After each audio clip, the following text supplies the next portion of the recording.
Hello, welcome to tonight's event, hosted by Stirling University Christian Union. This is an event, a part of our events week that we're holding today. This is our fourth event to do with something more than a broken world. I'd like to just say, welcome today from wherever you're coming from. Please feel free to mention in the comments where you're watching this from, or also throughout the evening there's going to be opportunities to ask questions, and there's also a Slido link if you want to ask them anonymously as well. So you might be wondering why we're hosting these events this week, and it's because as a Christian Union we believe in a God and who's loving, and we just really want to share that with whoever is willing to listen as well. So tonight we've got a speaker with us talking about something more than a broken world. So I'm just going to introduce her just now before she speaks. So this is Lucy coming to speak to us. Hi, Lucy. Hi, Megan. So do you want to just give us a wee introduction of who you are, where you're from, what you do? Yeah, sure. I'm Lucy. I grew up in Belfast in Northern Ireland. I studied geography in Dundee a few years ago and have been working in churches and with the Christian unions ever since. So my job currently, I'm called a staff worker, so I get to work with a charity that looks after the Christian unions. So I work every day with students like Megan, training and equipping them to share Jesus on campus. So I work in Glasgow. That's what I do. Amazing, thanks. Just, as I haven't actually told you to prepare a question at all, but what would you say is your favourite meal? Just, so we can get to know you a bit better. Oh, excellent question. Like, hands down, a really good lasagna, especially the one my mum makes. Can't beat it. Nice. I live with an Italian, so I always get some nice lasagnas. Right, so just before Lucy gives us a talk, just a reminder, there will be a Slido link in the comments that you can ask questions on anonymously, or feel free to just ask them on the comments if you don't mind being anonymous or not. So yes.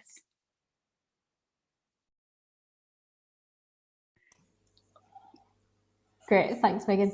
Hi, everyone. Thank you so much for tuning in and joining us, and thank you, Megan, for hosting. Suffering is such a huge question, and so I think it's really great that we're thinking about something more than a broken world today. I'll do my best to cover a few points, and then hopefully we can have a really good time of questions and answers and conversation at the end. And I'll try and cover some more specifics if that's helpful for you. I want to start, first of all, by acknowledging that there is massive suffering in the world that we live in. In the past year alone, there's been the horrendous wildfires in Australia, burning 47 million acres, the death of George Floyd, and the Black Lives Movement that swept across the globe, the terrible explosion that was in Beirut, or even the heightening Yemen civil war they're having alongside a famine, which has led to 80% of the population in need of aid.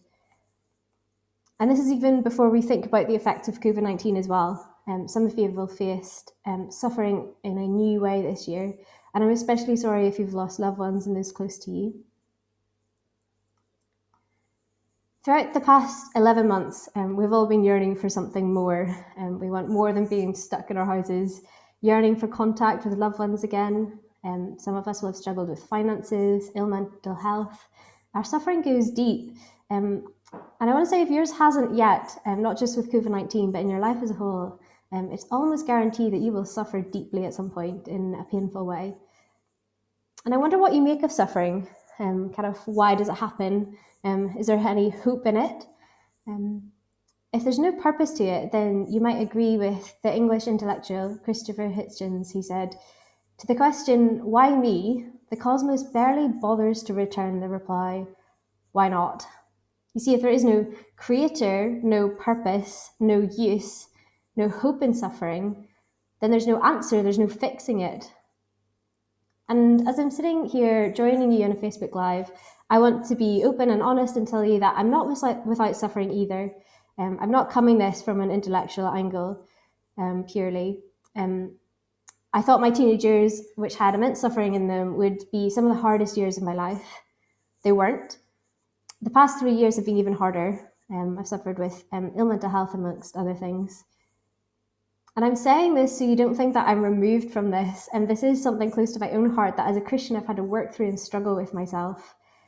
But I want to say that we as Christians believe Jesus has a lot to say about suffering to us in our suffering and the hope that he provides. What I'm telling you, if you believe it, won't necessarily remove suffering from your life completely.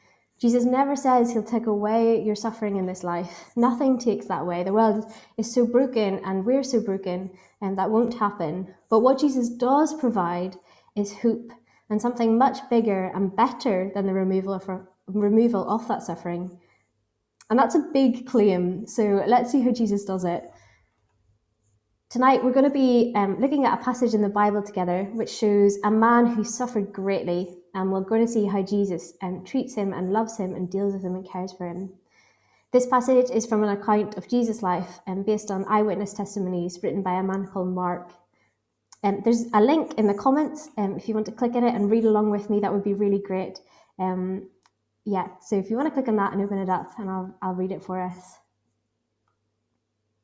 It says, "A few days later, when Jesus again entered Capernaum, the people heard that he had come home. They gathered in such large numbers that there was no room left, not even outside the door, and he preached the word to them. Some men came, bringing to him a paralyzed man, carried by 4 of them. Since they could not get to Jesus because of the crowd, they made an opening in the roof above Jesus by digging through it, and then lowered the mat the man was lying on. When Jesus saw their faith, he said to the paralyzed man, 'Son, your sins are forgiven.' Now some teachers of the law were sitting there, thinking to themselves, 'Why does this fellow talk like that? He's blaspheming. Who can forgive sins but God alone?' Immediately Jesus knew in his spirit that this is what they were thinking in their hearts, and he said to them, 'Why are you thinking these things? Which is easier to say to this paralyzed man, your sins are forgiven, or to say, get up, take your mat and walk? But I want you to know that the Son of Man has authority on earth to forgive sins.' So he said to the man, 'I tell you, get up, take your mat, and go home.' He got up, took his mat, and walked out in full view of them all. This amazed everyone, and they praised God, saying, 'We've never seen anything like this.'" Picture the scene. Nothing like this here. There's no space for anyone to move in this room. It's absolutely packed. Every seat is taken. There's people sitting on the window ledge, standing crushed in against one another. People pushing in at the door, trying to hear just a glimpse even of what Jesus is saying. That's the room that Jesus is speaking into here. And I think about this paralyzed man. He seems to not have the use of his legs at all. And life is so difficult today if you're paralysed, even with huge improvements in accessibility and support from the NHS. But think about paralysis 2,000 years ago. There's no NHS to help your physical condition, no physiotherapy, no social services, no disability allowance. Social stigma at the time suggested that if you were disabled, it was because you or your family had committed some sort of grievous evil. It was considered to be your fault. And so this man would have been completely dependent on family or friends to look after him, to feed him, clothe him, house him. He would have been seen, really sadly, as a burden on these friends. In fact, he would have been even lucky to have such friends like this. Often these people were shunned by society and survived by begging on the streets. So you can imagine the really deep suffering that this man must have felt, not just physically, but the emotional turmoil of all of that as well. All that this man would have wanted was for that suffering to be alleviated, to be able to stand, to walk, to be independent. And his friends, having heard the amazing teachings and miracles of Jesus, they bring this man to Jesus in the hope that he will remove the suffering from him. And then they can't get into this packed room. So not willing for that to be the end of it, they carry this man up to the top of this flat roof of the building. They tear a hole in the ceiling and lower the man on a mat down to Jesus. It must have caused an absolute scene, mortar and dust and debris falling into the crowds. But the man's friends don't care. They trust that Jesus will heal him. This disruption is worth it, no matter the cost or the embarrassment. So they lower this man down right in front of Jesus. You could have probably heard the room fill with a buzz of curiosity and excitement as the crowds realize that they're going to get to see one of Jesus' amazing miracles for themselves. Then Jesus says something that no one expects him to say. Son, your sins are forgiven. What? Everyone crammed in there goes dead quiet. You could hear a pin drop. What an awful thing to say. Jesus was supposed to heal this man, to take away his suffering, not just tell him that his sins are forgiven. But what if I said that while Jesus didn't take away his suffering initially, he did provide a hope within it? What if I said that Jesus was showing us that this man's biggest problem wasn't his suffering, as horrendous as it was, but his biggest problem was his broken relationship with God, a problem caused by sin, a problem that every human who has ever lived has. And in doing so, Jesus shows that man and us that his biggest problem isn't the suffering itself. The biggest problem is that this man is cut off from the person that allows there to be hope within suffering. And so Jesus is giving this man hope within the suffering. I'm well aware that is a massive claim. I might be making some of you pretty uncomfortable right now. This man has huge suffering. How on earth, by those few words, has Jesus provided hope for him? Because in those few words, Jesus has forgiven this man's sin that we all have, sin that breaks a relationship with God. Let me explain further. Sin is a huge thing. It encompasses all the bad things that we shouldn't do but do, all the things we should do but we don't. It's the wrongness that we have inside of ourselves that each of us knows and feels, a realization that something isn't quite right, both in ourselves and in the world. But it's more than that. It's first and foremost a turning our back on God, our Creator, and telling him that we don't want him in our lives and we don't want to live his way. Let's think of a human analogy just to make this a bit more clear. So, for example, in a marriage, there are rules of fidelity, rules that are made in love. And when a husband or wife commits adultery, the rule is broken. And so with it, the relationship is broken. And it's super hard to fix that relationship. And sin and rejecting God is like that, but on a bigger scale. Rejecting God's ways is a rejection of God himself. And this is something all of us do, every single human. We don't keep and we can't keep God's laws and rules and want to live his way perfectly. And therefore, all of us have this broken relationship with God. And we all need forgiveness of that. We all need pardon for the things that we've done wrong, pardon from turning our backs on God. And we need restored back into that good and loving relationship with God that we're supposed to have. And so actually, this is a really wonderful thing that Jesus says that this man's sins are forgiven, because it means his relationship with God is restored. And the Bible shows us that God is a God who loves deeply and who works all things together for the good of the people who love him. He promises to be with those who trust in him. He promises that suffering has meaning and purpose, even if we can't see it at the time. And we can often look back on suffering and see just exactly what God was doing and how he was using it to shape us and to allow us to care and love for those around us better. And even if we can't see what he was doing and can't see what he is still doing, he still promises to be good, and he promises to love us, and he promises to care for us. I don't know about you, but I think it sounds really good to know that there's real hope within suffering. I think it sounds really good to know that suffering isn't wasted. It's all well and good, but how do we know that? How can we be sure that that's true? This is just words. Well, that can only be true if Jesus is truly who he says he claims to be. If Jesus really does have the power to forgive sins, because that can only be true if our relationship with God is fixed. And that's a huge claim. So who is Jesus that he claims that he can forgive sins?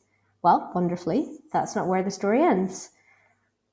The people in the room, some of these people called the Jewish leaders, they're called here the teachers of the law, and they're asking a similar question in that little verse 7 in the passage. These Jewish leaders would have known their Old Testament inside and out, so all the parts of the Bible from before Jesus coming. They know it says that only God can forgive sins. Therefore, by Jesus saying to this paralyzed man that his sins are forgiven, Jesus is claiming to be God himself. And these Jewish leaders, they know that. More than that, these Jewish leaders are questioning in their hearts if it's easier for this man, Jesus, to say he is forgiving sins, or is it easier for him to actually do it? It's very easy to say something and not see the impact of it compared to actually seeing the proof of it. So Jesus does something amazing. He knows that they're thinking to themselves, and so offers them proof of his deity, of him being God. He offers them proof of his authority to forgive sins and restore a person's relationship with God. He's not unaware of this man's suffering either. He cares and loves him. So with great compassion, Jesus proves himself by telling this man to pick up his mat and walk home. In just a few short words, in one miraculous short miracle, Jesus proves himself to be God. He shows by healing this man that he has even more authority than just to heal. He has authority to fix the relationship between God and man, and that he provides hope within suffering. Because I think when we're going through suffering, we don't usually ask the intellectual questions of why. We usually want hope. We usually want someone to just sit with us and listen to us and tell us it's not meaningless. And for them to just say they're going to be there for us and they're going to care for us and love us right the way through it. And that's exactly what Jesus does when we're suffering. And he can do that for us in far more profound a way than our best of friends can. Jesus can identify with us and our suffering because he himself suffered immensely as a human. Snapshot of his life. His birth was seen as illegitimate. His mother got pregnant before she was married. His life was in danger as soon as he was born. He was a refugee as a child. He lived and worked under a cruel foreign occupation. His family didn't understand him. His friends abandoned him, betrayed him. He suffered huge injustices, and he was put to death after a false trial, extreme torture, and died an agonizing death on a cross. That is someone who has suffered immensely and can understand suffering to a deep level. And that is the God that we follow as Christians. And he did all this not just so that he can understand your suffering and sympathize in it with you. He did all this because he loves you and because he wants you to be able to have that fixed relationship with God too. Jesus dying on the cross may not answer all your questions about why suffering is happening, but it shows us that it cannot be because he doesn't care. It cannot be because he doesn't love us. And so Jesus, by suffering himself, gives us a hope as we suffer. For those who trust in Jesus, it says that even if we don't know why we're suffering, it is not in vain. And one day, God will remake this earth. And for those who trust in Jesus to restore their relationship with God, there will be no more pain or death, no more crying or loneliness. God himself will wipe away every tear from his people's eyes. Everything will be good and wonderful because we're all going to be living with God himself. That's what God says to us if we believe and trust in Jesus. And Jesus shows us that there is something more than a broken world. There is a great hope within the suffering. There is great love from him, and there is solid hope that one day there will be no more suffering for those who trust Jesus. Is this who you thought Jesus was? Is this what you thought he provided? Please do be sending in your questions, be sending them in Slido and commenting underneath if you'd like. And if you do want to know more, why not ask a member of the CU to read through the rest of that eyewitness account, that account that Mark wrote about Jesus' life. Read about Jesus for yourself and decide if you want to trust him, if you want him to fix your relationship with God. read through it and decide if you want him to provide you with hope in your suffering. That's great, thanks. Amazing. Thank you so much, Lucy, for just sharing that that word with us. And I can imagine it was very tough trying to make to say anything about it, because it can be such a personal and difficult subject to talk about. But if you would like to read a bit more of the book of the Bible of Mark, which is where Lucy read from today, I would encourage you to contact a Christian friend or maybe someone who invited you tonight to read this with you. I can imagine anyone that you ask who's a Christian would absolutely love to come alongside you and read this with you. There's also an online resource that you can read this on. Usually we would have books all laid out across the tables of if this was an in real life event, but because it's online, of course, we've got the resource online, and there should be a link to that in the comments as well. Right, some questions. We've got some good ones in. So Lucy, why do you think some people suffer more than others? I know it's not something that can be measured, but it is evident that some people experience suffering so much more. Yeah, thanks for that question. I'm afraid it's a hard question to start with. I don't think we know the answer. I completely agree. It seems that some people go through life and just everything seems to get thrown at them, like suffering after suffering after suffering. Yeah, I can think of quite a few friends and families like that. I want to say, first of all, if that is you, I'm sorry. I hope you have good and loving people around you. I don't think God actually necessarily reveals why that's happening, but there's a man in the Bible, a book called Job, of a man who went through some of the worst suffering you can imagine. He lost all of his family, he lost all of his wealth, he lost all of his livelihood, he lost his job, and then he lost his health as well. And he asks God continually, why is this happening? Why is this happening? What are you doing in all of this? Where are you in all of this? And eventually, at the end of the book, God comes to him and he says, my ways are greater than yours. And he basically just says, trust in me. Trust that I love you. Trust that I'm working for your good. Know that you can't comprehend everything that I'm doing because I'm God. I'm not human. I'm something much bigger than that. And Job is just blown away. He's just completely in awe of realizing that that God is so much bigger than he'd imagined. And so I know that doesn't really answer the question, but I hope it does show that there are some people who go through immense suffering, and we don't know why. But God is right there with you, and He's not kind of blind to it or unsympathetic. Yeah, definitely not. As you shared as well, like Jesus was suffered loads in his life, and so can definitely relate as well. And yeah, that's a great thing to keep in mind.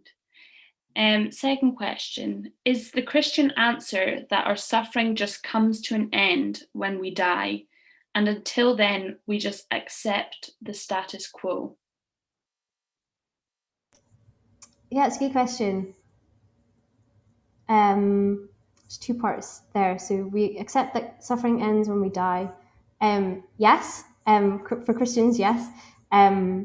When we die, we are immediately with Jesus, and that is the end for all our suffering and all our pain. Yeah, which is absolutely wonderful. What a promise, what a hope. And until then, do we just kind of accept suffering, suck up suffering? Interesting question. Like in some ways, yes. We should never seek it out or try to make it worse for ourselves, or kind of we shouldn't kind of relish in the suffering. That's not what I'm trying to say at all. I'm sorry if that's what it came across. Yeah, Jesus, and he's very clear that he never wants us to kind of wallow or seek out suffering. That's not it at all. He says that suffering will come, and like keep trusting him in that. And he's right there with you in that. He's not saying he'll remove it from you. Yeah, it's an interesting question. If you want to like message back in that, this is what I wish it was in person. It'd be so good to just have a conversation with you. Yeah, I hope that's in some way helpful.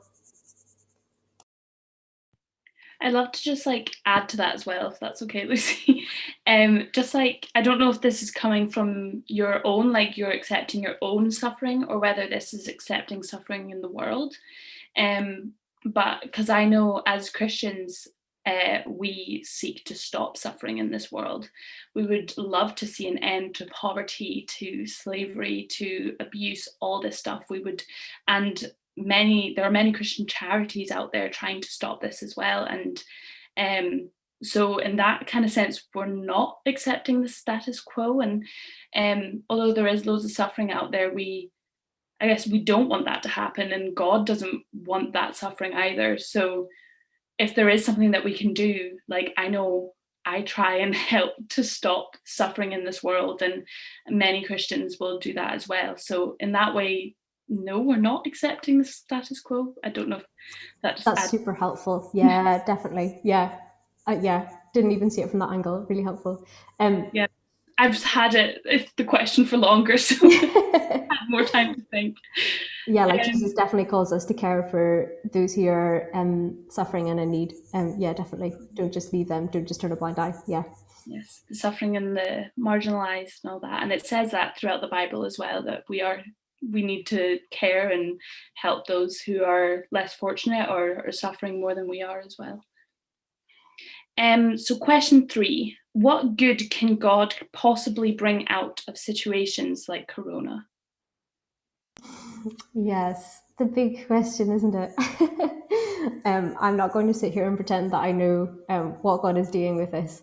I can give a few personal examples of things that I have grown to be more thankful for in the middle of that, because I think that's the most honest thing I could do.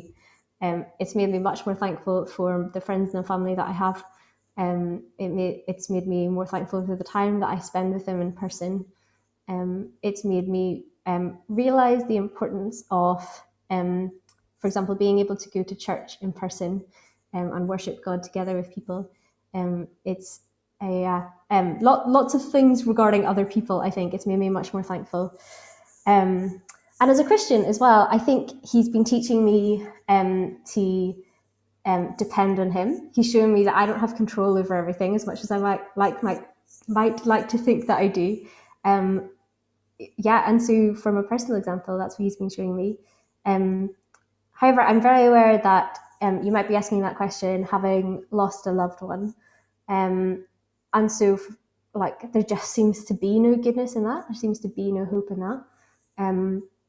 Which is when I would come back to kind of what I said at the start again. Jesus doesn't always promise to remove the suffering, but he does promise to understand, and he promises to be there with you in it.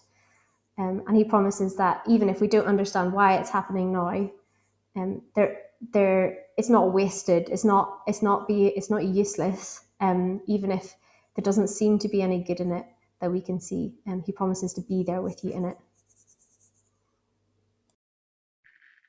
Great, thanks, Lucy. Another question. We're getting some great questions in, so keep sending them in. Thank you so much for all the questions. So if God is all powerful and he can do anything, why doesn't he stop bad things happening?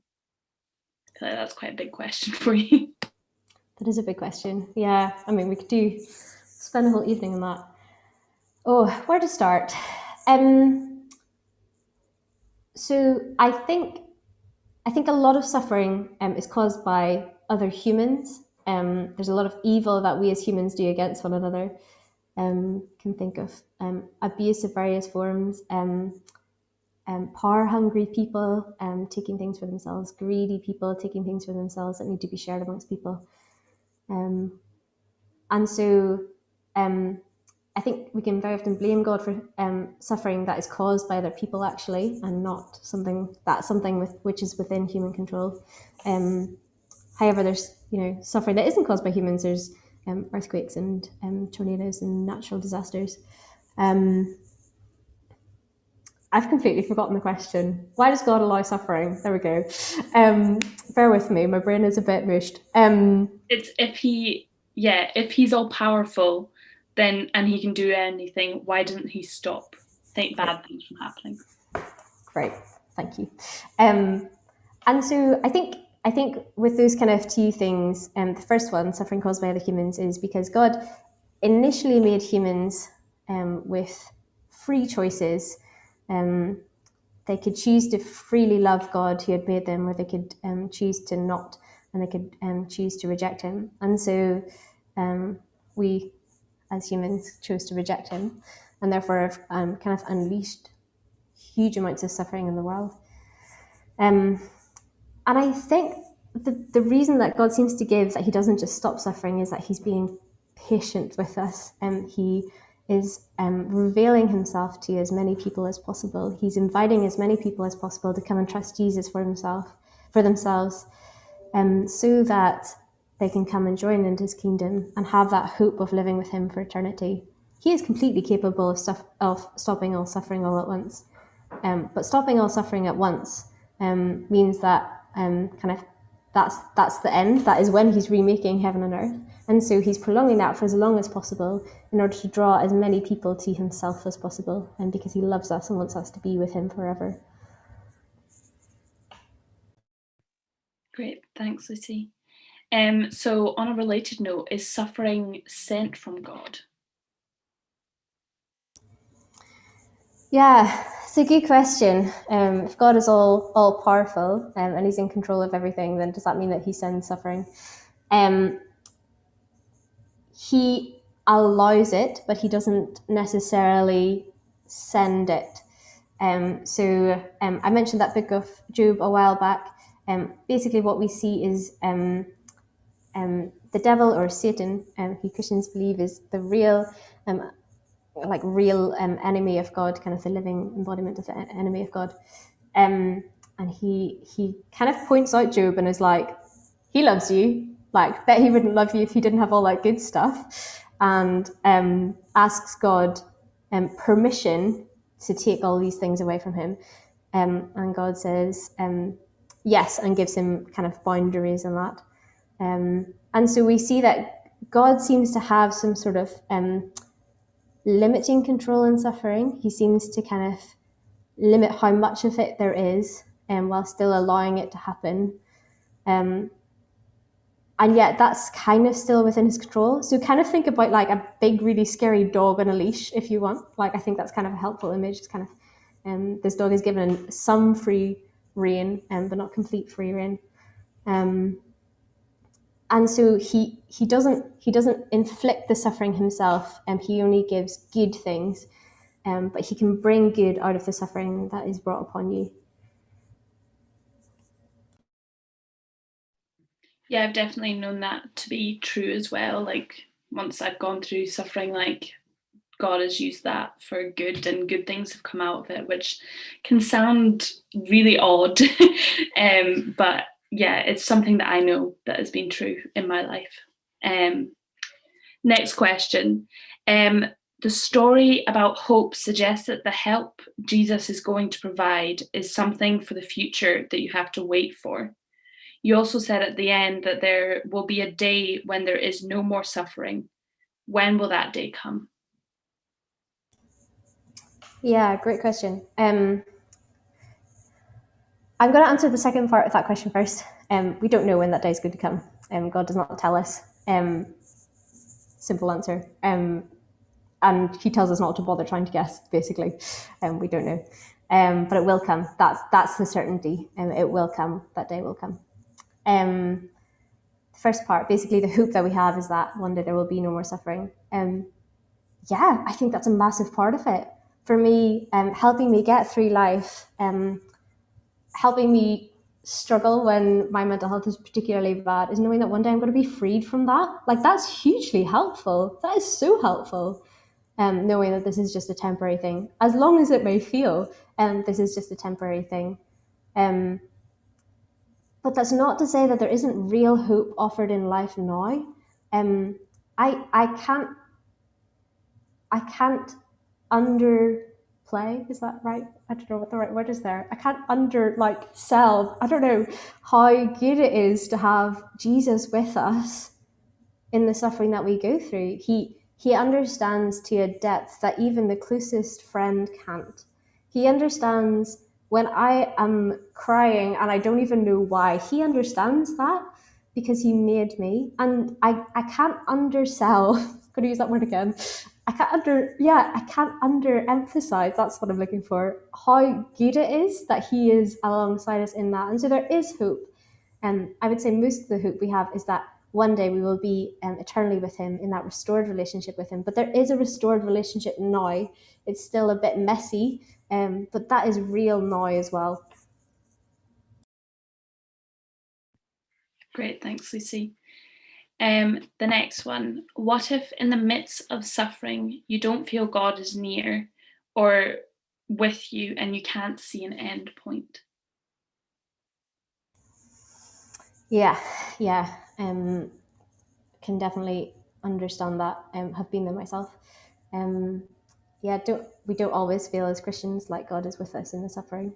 I think that's when we have to keep reminding ourselves that what we feel isn't necessarily the truth. The truth is what God has told us, and we keep clinging to that. So the days I don't feel like God is close to me, I pick up my Bible and I read that God is close to me, and He tells me that. And I know that that is true because He is utterly trustworthy, whereas I am not. I am broken, and my emotions are broken as well. And so we trust in what He's told us, and we don't trust in what we feel. If that is you, if you are experiencing that at the minute, I would really encourage you to talk to a Christian friend, talk to someone in your church, ask them to help you walk alongside Him, ask them to speak the truths that God speaks into your life, get them to help you remember that. Jesus gave His life for you, and He's not going to leave you when you're feeling low.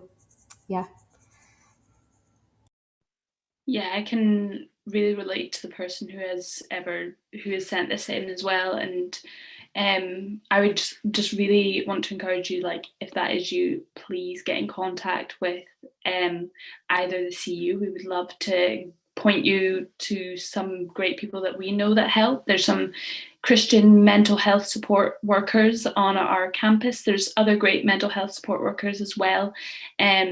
Within the Stirling Uni. If you don't go to Stirling Uni, feel free to get in contact with us. But there's also loads of great help that you can get out there. There's loads of great counselling places that you can get. I know some free ones as well. So if you do want to get some, if you want to reach out for any reason within that, then please feel free. We would love to speak a bit more to you and help you out as well.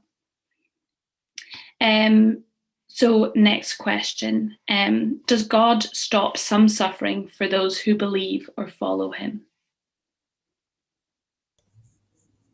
Yeah, great question. I have no idea. I have no idea what suffering would come my way if I wasn't a Christian. What God does promise is that for people who trust in Jesus, He will not give you suffering past what you can handle. I want to be really careful the way I say that. That doesn't mean that it won't feel like you can't cope. That won't feel that it won't feel like it's like easier than anyone else. It means that He's going to help you stay faithful to Jesus and keep loving Him until you get to heaven. So He promises suffering along the way, but it won't be so much that it stops you from following Him. I want to be really careful how I say that. I hope that's clear.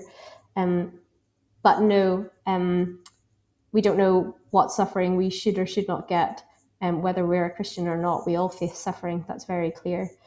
I'm thinking, I don't know if this is helpful analogy or not, but basically, I love the Chronicles of Narnia. And there's a scene, I think it's in the Prince Caspian book, with Lucy, my namesake, and she's talking to Aslan, and she's like, "Oh, what if I'd done that thing instead, or like, what if I'd like been that person instead?" And he basically says, "No one is given any story except their own," and I think that's kind of what we have to do as Christians as well.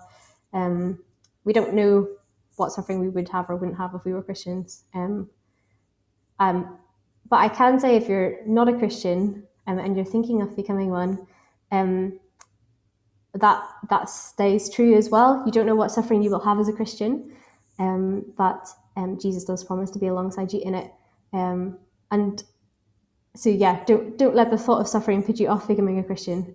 Suffering happens either way. But when you're a Christian, Jesus promises to be alongside you in it. Great. Next question, which is slightly similar, or kind of, I don't know. Why does God heal some and not others? Yeah, this is a really hard one. God has been very kind and gracious in giving us wonderful medicine, wonderful science that is well beyond my understanding. And that is great. That is so wonderful. But why does it seem to work sometimes and not others? And why does he heal people sometimes seemingly? Why does he heal people miraculously sometimes and not others? Again, I don't know. What I do know is it's not because that person had not enough faith. That is absolutely not true. But I don't know why sometimes people are healed and other people aren't. Again, I feel I'm aware it's a difficult answer to hear, but it's the true answer. God is so not human that actually it's a good thing. Like, if we could understand everything that he's doing and everything, all the reasons that he was doing it, then he would be something within our kind of capabilities of understanding, and that's just human, and we need to trust in something that's so much bigger and better than that. So I don't know why, but I do know that he does, and I do know that I can trust him. Yeah, definitely.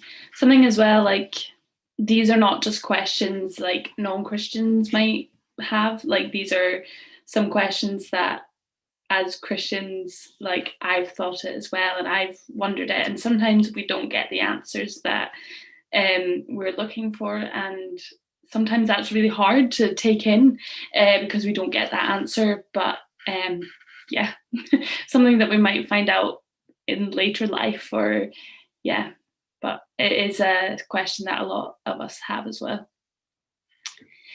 Question 10. If God is the creator, then how do you explain where suffering comes from if he is thought not to have sent it? Yeah, great.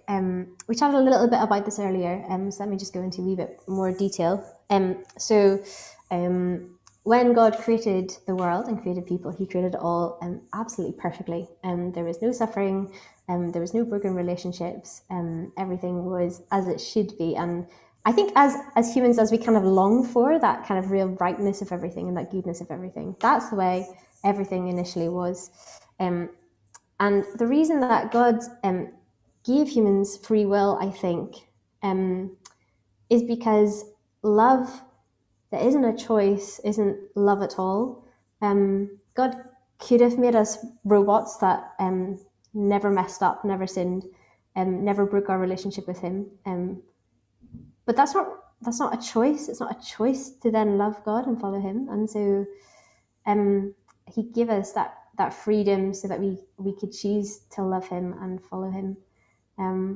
It's very clear in the Bible that when the first humans did rebel against God, that suffering of all different forms came into the world. It wasn't just a broken relationship between man and God. It was a broken relationship between man and woman, between people themselves, and between humans and nature.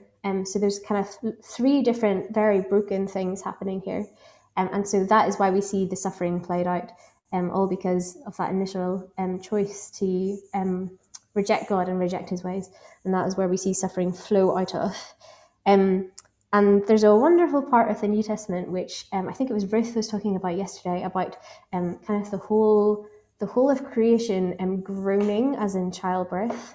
So kind of all all of everything that exists, being in pain and in suffering and looking for the hope that is coming, as a mother is in pain and suffering in childbirth, but waiting for the joy of a child, is that kind of picture of there is this suffering and it is real and it is caused by this broken relationship between God, but the hope of the future is that perfectly restored relationship once again. Great, thanks. I think also Andy went into that a bit yesterday. If you guys do want to go see that, we're talking about the event that we had last night, which you can watch again on YouTube or on our Facebook page as well. If you do want to see some other people answering that question as well. So yeah. So why did he put us here to experience all this suffering? It appears like a punishment. How do you have an appreciation for life if you're waiting for the day for it all to be over? Yeah, sure. Can you read that again? Sorry, Megan, there's quite a lot in there. Yeah, I know. Do you want me to break it up? So why did God put us here to experience all this suffering? It appears like a punishment. And then how do you have an appreciation for life if you're waiting for the day for it all to be over? Okay. I think I'll go with that in two parts. So why are we here? It feels like a punishment. Yeah, firstly, if that's you, I'm sorry. That's a dark place to feel like that. God created people as an overflow of his love. I don't know how else to express that. And he wanted us to be in relationship with him. He wanted us to enjoy him and to trust him and live our lives in reliance upon him, because he is good and he is faithful. And so even now, that's why we're here. We're made as people to be in relationship with him. That is as a Christian, that is what I would say is the purpose of life, is to be in relationship with him. And so if you do feel like it feels like a punishment now, I'm really sorry. I would really encourage you to read into some of the claims that Jesus makes in that book of Mark's Gospel, and just see what he talks about in what life is about. See for yourself how the claims of Christianity might be different than that. Because I'm aware that I don't know exactly kind of what suffering you yourself are going through, and I can't give a very specific answer into that. Come back to me if you have further questions on that. The second part, how do I enjoy life if I'm just waiting for something in the future? Great question. I'm very aware that, that probably didn't come out massively in my talk. Because like, look around you at everything that God has given. He's given us a beautiful creation to enjoy and explore and expand. He's given us imaginations to use to make things. He's given us a huge variety of jobs we can do in all sorts of different sectors and walks of life. He's given us gifts to be able to help one another and to make the world hopefully a better place than the day before. He's given us friendships to enjoy, and he has given us time on earth to enjoy a relationship with him now. Yes, it's still messy, and as Christians we still mess that up, but actually he's still given us that to enjoy now. And as a Christian, I would say that actually one of the most important things that I have in my life currently is the joy and the ability to tell other people about Jesus. So just like the Sterling Christian Union are doing this week, they're putting on all of these events because we think it's so important that people hear about Jesus. And so actually there's so much of life that is good and enjoyable now, and I think God would really want us to enjoy those things. There's a book in the Old Testament which is absolutely bonkers, if you want to read more about this, called Ecclesiastes. And And basically, this man starts his journey of saying, like, everything under the sun, kind of everything in life, it's just a bit meaningless. Like, it all goes and dies and you just decay and all the bad things. And he kind of goes through this journey seeking happiness and satisfaction as he goes. And he comes to the realization that actually there's many good things in life, and they're small things very often. But actually, God has given them as gifts also. And so we can be really thankful for small, big things that God has given, and then we can share them with others. And the most important one being, as a Christian, the fact that Jesus has come and died and wants us to be in relationship with him. Very convoluted answer. I hope that's helpful, but feel free to ping another question if you want more clarification. Yeah, just to add to that as well, is that as Christians, we believe that the world that we're living in, with all this suffering and everything, this wasn't how God meant it to be. This Garden of Eden was created to be like this bliss place where we could walk alongside God as well. Like, God lived and walked by Adam and Eve, and it was just full of love, and there wasn't any like selfishness or anything. It was all just loving each other. So that is what God created us to be on this earth. That's how he wanted this earth to be. And yeah, I guess we hope that that's then what it's going to be like in the future and after death, or once Jesus comes again. But I guess as a Christian myself, like, I try and strive to live a bit more like that time before like Adam and Eve ate that apple. Or I don't even know if it's an apple. I'm just saying that, like, I can't remember what it says in the Bible exactly. But yeah, like, I try and strive, and I do fall short of this completely, but I strive to love more people and just, yeah, appreciate the world that God has given us as well, which I totally understand is difficult as well at times, because of it is a broken world that we live in. But yes. So we have our last question now, and it's a great question as well. So you said in a previous answer that Jesus died for you. What does that mean?